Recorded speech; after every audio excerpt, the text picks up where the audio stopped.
Kumakain ka ba nito? Yung sardinas na may miswa at sinulugan ng itlog. Tara, prep na natin yung bawang dito. Hiwain lang natin pati na rin yung sibuyas. Tapos igisa na natin. Palagi ko na nga lang pinagsasabay itong bawang at sibuyas para wala na ring away. Itong atswete, pamparte lang yan. Kayo bahala kung gusto nyo rin lagyan, pampakulay lang. Dinagyan ko na nga pala ng tubig. Hinulog ko na rin dito yung sardinas, yung toyo at saka na rin yung paminta. Mabilis lang naman din kasi maluto yan eh.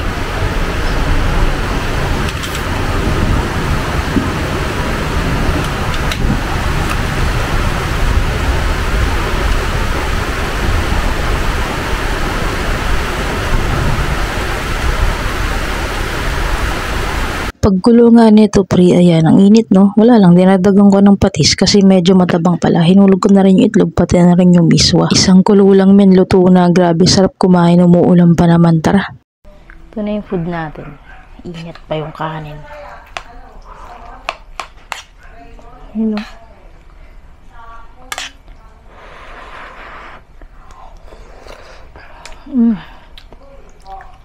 Nilagang itlog dapat kaso tinamad ako. Sinabay ko na dito.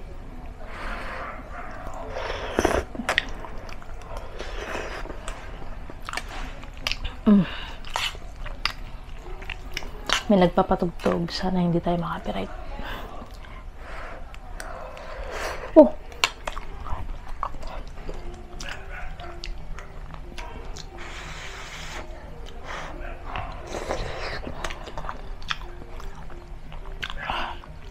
Ang cute ng miswa, no? Ang taba ng miswa.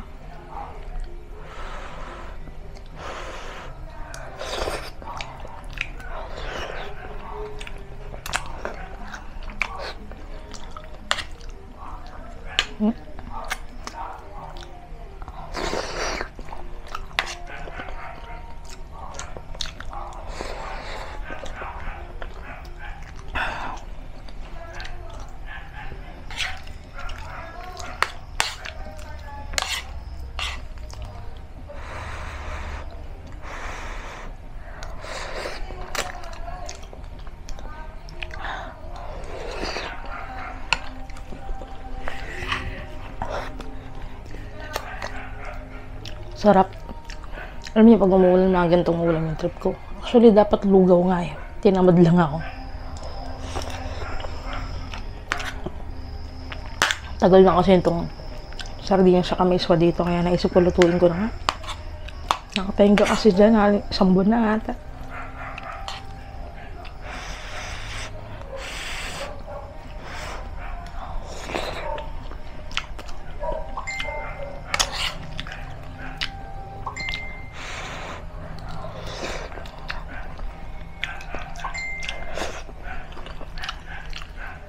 Masarap to. Nagdagan pa ng gulay, malunggay or pechay. Pechay na Tagalog, hindi pechay Bagyo.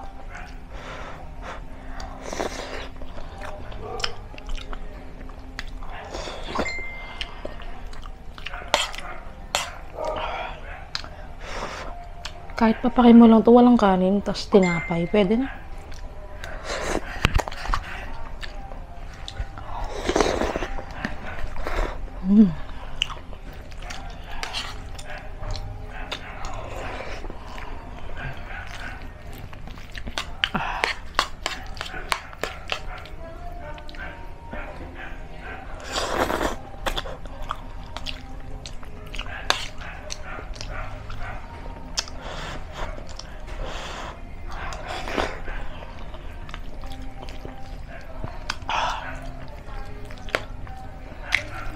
Init.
Maglagay pa tayo.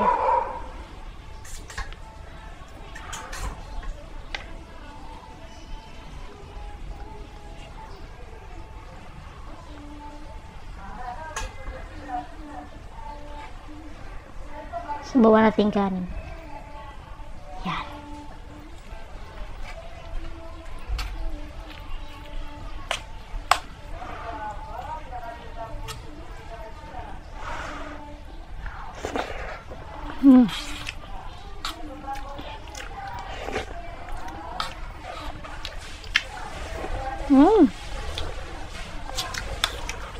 Sarap.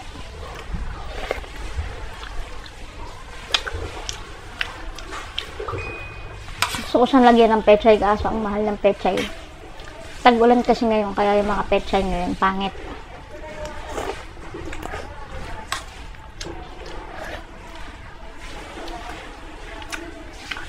Kumbaga, pangit na yung pagkaka-harvest.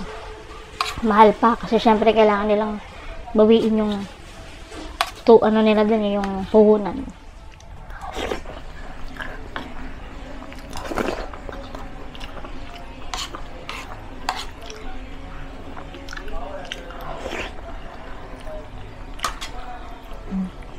Sarap.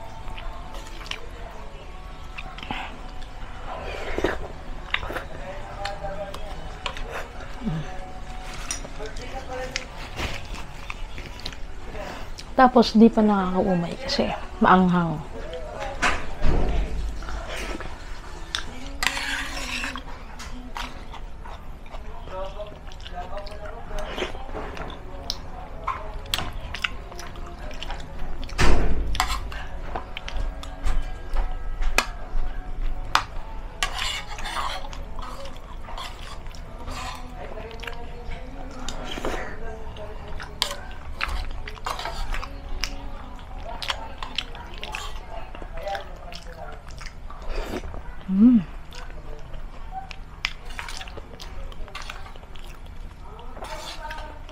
Kung mas malaki yung lutuan ko, mas marami sabaw to. Kasi nakain na niya yung ano eh, nakain na ng miswa yung sabaw.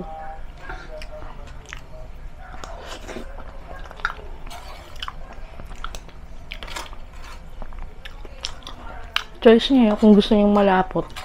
Diba kanina parang malabnaw, daming sabaw. Alam ko kasi tataba pa yung miswa.